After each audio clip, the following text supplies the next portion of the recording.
Hello friends, आज हम बात करने वाले हैं एक्सेल के एक फ़ीचर के बारे में जो आप अपने हिसाब से कस्टमाइज़ कर सकते हैं। उसको नंबर फॉर्मेटिंग बोलते हैं। चलिए हम देखते हैं कैसे इसको कस्टमाइज़ कर सकते हैं।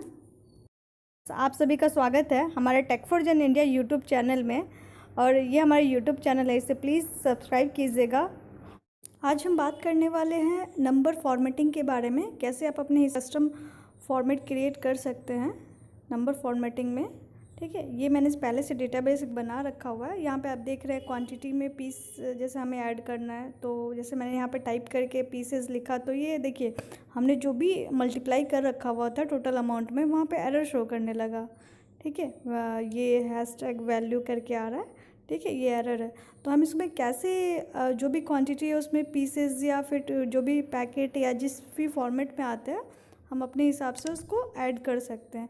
तो सबसे पहले हमने क्वांटिटी में जो भी दिए रखा है उसको सेलेक्ट कर लिया। सारा सेलेक्ट करके हम नंबर फॉर्मेटिंग में जाएंगे, वहाँ पे मोर पे क्लिक करेंगे। सबसे नीचे लास्ट में कस्टम का ऑप्शन आता है, वहाँ पे हम चले जाएंगे। उस पर क्लिक करने के बाद हम कहीं भी एक जगह क्लिक कर लेंगे।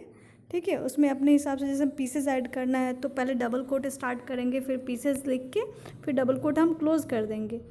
क्लोज़ करने के बाद हम ओके कर देंगे। देखिए यहाँ पे पीसेस ऐड होके आ गया। तो यही मैं बताना चाह रही थी कि आप अपने हिसाब से जो भी चाहते हैं लिखना, उस हिसाब से आप लिख सकते हैं। ठीक है, तो देखिए यहाँ पे ड्रैग भी कर सकते हैं आप उसको जब ऐड हो जाएगा तो आपका।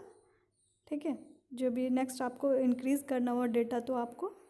ठीक है, तो ये देखिए अभी मैं एक और चीज़ आपको दिखाना चाहूँगी। जैसे अभी हमने पीसेस ऐड कर लिया, आप इसी तरीके से आप चाहे तो पैकेट में भी बहुत कुछ आता है आपका क्वांटिटी, तो आप पैकेट भी ऐड कर सकते हैं। यहाँ पे मैं पीसेस की जगह भी पैकेट ऐड करके देख रही हूँ।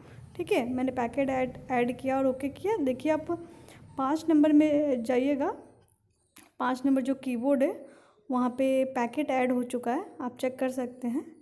ठीक है, तो आप अपने हिसाब से जो भी चाहे आप पैकेट में, डज़न में, टाइप या जो भी जिस तरह से भी आपका क्वांटिटी आता है, आप जैसे अपने बिज़नेस के रिगार्डिंग कुछ भी आप डेटाबेस बना रहे हैं उसको मेंटेन करने के लिए, क्या परचेज़ किया आपने, क्या सेल हुआ या जो भी चीज़ के लिए, तो आप अपने हिसाब से उसमें कस्टमाइज़ ऐड कर सकते हो। और इस तरह से आप मल्टीप्लिकेशन भी करेंगे तो वहाँ पे कोई एरर शो नहीं होगा। ये देखिए सारा कुछ मल्टीप्लाई जो हमने पहले कर रखा हुआ तो वो सही से है। जब हमने जैसे ही वहाँ पे टाइप करके ऐसे लिखा पीसेस, तो वो एरर शो हो रहा था। आपको हमारा वीडियो अच्छा लगा तो लाइक कीजिए, शेयर कीजिए और कमेंट कीजिएगा।